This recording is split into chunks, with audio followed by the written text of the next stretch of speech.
اور اس کا موقع نزول یہ ہے کہ جب نبی قرآن پڑھتے تھے تو کفار شور مچاتے تھے، تو کفار کو چپ کرانے کے لیے یہ آیت اتری، اور تم اسے نماز میں قرآن پڑھنے کا فٹ کیے جا رہے ہو۔ مولوی صاحب پتہ ہے آپ لوگوں کی؟ او مولوی صاحب، ہاں بولیں۔ یہاں بحث اس کے شان نزول سے نہیں ہے، اس کے اطلاق اور حکم سے ہے کہ اس کا اطلاق اور حکم کہاں ہو رہا ہے۔ آپ کو معلوم ہوگا کہ صحابہ پہلے حالت نماز میں بات کرتے تھے، پھر آیت کریمہ اتری وقوموا للہ قانتین، اپنے رب کے حضور خاموش کھڑے رہو۔ پھر صحابہ نے باہم مشورہ کیا کہ اب خاموش کھڑے رہنے سے تو بہتر یہ ہے کہ ہم لوگ قرآن ہی پڑھیں، چنانچہ قرآن پڑھنے کا رواج شروع ہوا۔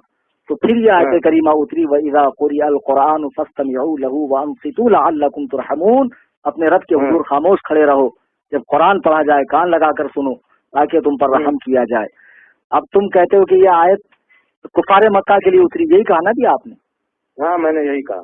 یہی تم لوگ یار قرآن حدیث سمجھتے ہو۔ لعلکم ترحمون سے کیا سمجھا آپ نے؟ تاکہ تم پر رحم کیا جائے۔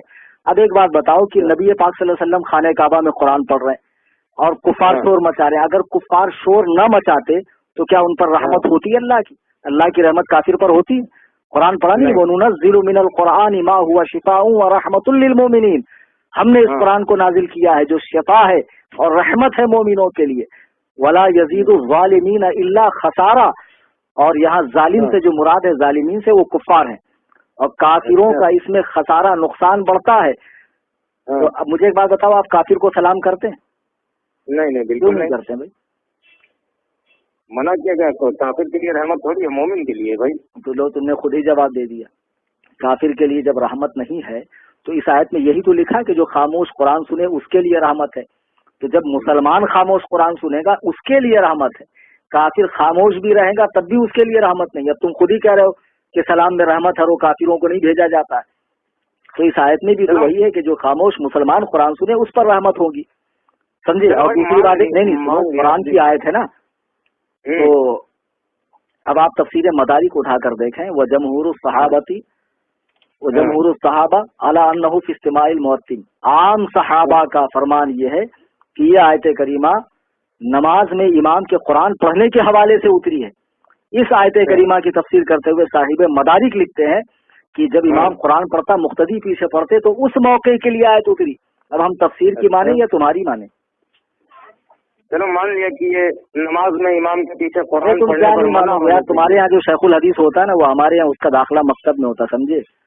تم لوگ ہمارے قرآن حدیث بازیچے اطفال نہیں ہے، بچوں کا کھیل نہیں، سمجھے؟ عمریں کھپانی پڑتی تب جا کے یہ توفیق نصیب ہوتی۔ مولوی صاحب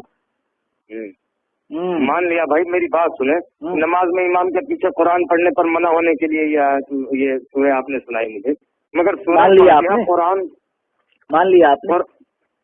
ہاں لیکن میرا سوال آپ دیکھیں نا، سورہ فاتحہ قرآن کہاں ہے؟ کیا صحیح بخاری کتاب کیا کہا سورہ فاتحہ قرآن نہیں ہے؟ ہاں سورہ فاتحہ قرآن نہیں ہے، کہاں ہے بھائی قرآن؟ معاذ اللہ، کیا ہے سورہ فاتحہ؟ حدیث ہے کیا؟ کیا صحیح کیا؟ ہاں بالکل حدیث ہے، میرے پاس ثبوت ہے اس کا۔ صحیح بخاری کتاب تفسیر میں آپ نے یہ حدیث نہیں پڑھی؟ یہ السبع المثانی والقرآن العظیم الذی اوتیت، یہی 7 آیتیں اور قرآن ہے جو مجھے عطا فرمائی گئی۔ اچھا سنو مولوی صاحب، ایسا ہے تم تو صرف بخاری کا نام جانتے ہو، الحمدللہ میں بخاری پڑھاتا ہوں، نہ جانے کتنے تم جیسے بخاری پڑھنے والوں کو اب تک میں نے فارغ کر دیا، سمجھے؟ اچھا ہاں، تو یہ جو حدیث آپ پڑھ رہے ہیں نا، یہ حدیث کا آخری حصہ، اور یہ سمجھنے میں بھی آپ کو غلطی ہو رہی۔ یہ کتاب التفسیر میں حضرت ابو سعید بن معلہ کی روایت ہے نا۔ اچھا یہی نا، وہ کہتے ہیں کہ ایک روز میں مسجد نبوی میں نماز پڑھ رہا تھا کہ رسول اللہ نے مجھے آواز دی تو میں بعد نماز حاضر ہوا تو حضور نے فرمایا کیا تو نے خدا کا حکم نہیں پڑھا کہ جب اللہ و رسول بلائیں تو فوراً حاضر ہو جا؟ یہی ہے نا؟ ہاں یہی ہے بھائی، یہی ہے۔ ہاں، اللہ و رسول بلائیں تو فوراً حاضر ہو جا۔ پھر اس کے بعد وہ فرماتے ہیں کہ جب میں حاضر ہوا تو حضور نے فرمایا تجھے ایسی صورت نہ بتاؤں جو قرآن کی تمام صورتوں کی سردار ہے، اس سے پہلے کہ تم مسجد سے نکلو۔ پھر آپ نے میرا ہاتھ پکڑ لیا اور مسجد سے تشریف لے جانے لگے تو میں نے عرض کیا آپ نے نہیں فرمایا تھا کہ ایسی صورت بتاؤں گا جو تمام صورتوں کی سردار ہے؟ تو فرمایا وہ الحمد شریف ہے، وہی السبع المثانی، یہی پڑھا تھا نا آپ نے؟ وہی السبع المثانی، ہاں، والقرآن العظیم الذی اوتیتہ، ہاں، کہ اور یہ 7 آیتیں اور قرآن کریم، یہی سبع مثانی یعنی 7 آیتوں والی سورہ اور قرآن کریم. تو اس کا مطلب آپ کیا سمجھ رہے ہیں کہ سورہ فاتحہ الگ ہے قرآن الگ ہے، یہ مطلب سمجھ رہے ہیں؟ ہاں یہی سمجھ رہے ہیں ہم. لا حول ولا قوت. ایک منٹ مجھے بات بتاؤ، میں نے آپ کو 1 لاکھ روپے دیا اور 5 روپے دیا جی، ٹھیک ہے، 1,05,000 روپے میں نے آپ کو دیا. تو آدمی کو معلوم ہے کہ بھائی 1 لاکھ سامنے والا نہ لینے والا بھولتا نہ دینے والا بھولتا، وہ بڑا اماؤنٹ ہے اور راؤنڈ فگر ہے، لیکن 5 روپیہ بھول جائے گا. تو آدمی کہتا میں نے آپ کو 1 لاکھ اور 5,000 دیا جی. تو 1 اور 5 کے بیچ میں اور کو لاتا ہے، چونکہ 5 اس کے دماغ میں اچھے سے بیٹھ جائے کہ 5 مت بھولنا. 1 تو تم نہیں بھولو گے لیکن 5 مت بھولنا. تو نبی فرماتے ہیں 113 صورتیں تو یقیناً قرآن کی ہے، یہ بھی قرآن کی، لیکن ان تمام صورتوں میں اس کا مقام یہ ہے کہ یہ ان صورتوں کی سردار ہے، ان صورتوں کی سردار ہے.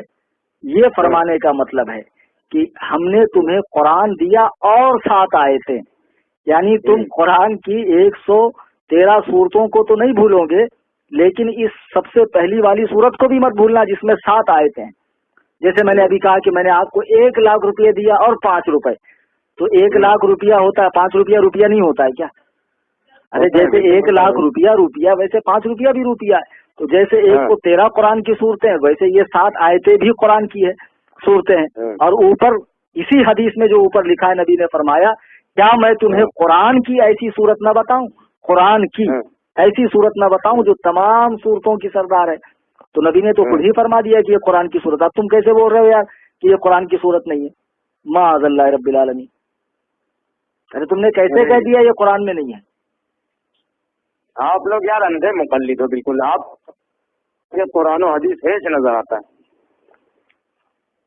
ایسا ہے مولوی صاحب، ساری دلیلیں میں نے دی سمجھے، اور تمہاری جو دلیلیں تم نے پیش کی نا حدیث اور قرآن کی آیت کی غلط تفسیر بالرائے، اس کا صحیح معنی و مفہوم بھی میں نے آپ کو سمجھایا.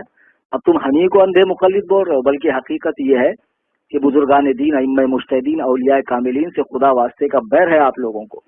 اور آپ وہ جماعت ہو جس کی پیشن گوئی اللہ کے نبی نے فرمائی دجالون کذابون یاتونکم من الاحادیث، جھوٹ بولنے والوں، فریب دینے والوں کی آخری زمانے میں ایک جماعت ہوگی جو حدیثیں گڑھیں گے، ایسی حدیث بما لم تسمعوا انتم ولا آباؤکم، جو تم نے اور تمہارے باپ داداؤں نے نہ سنی ہوگی.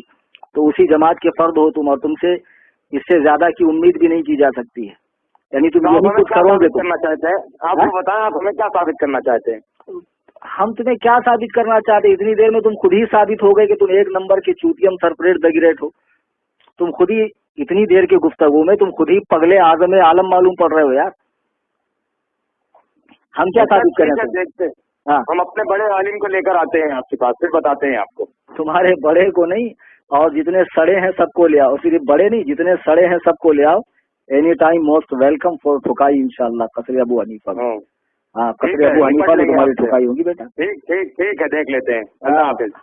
رکھو بیوقوف.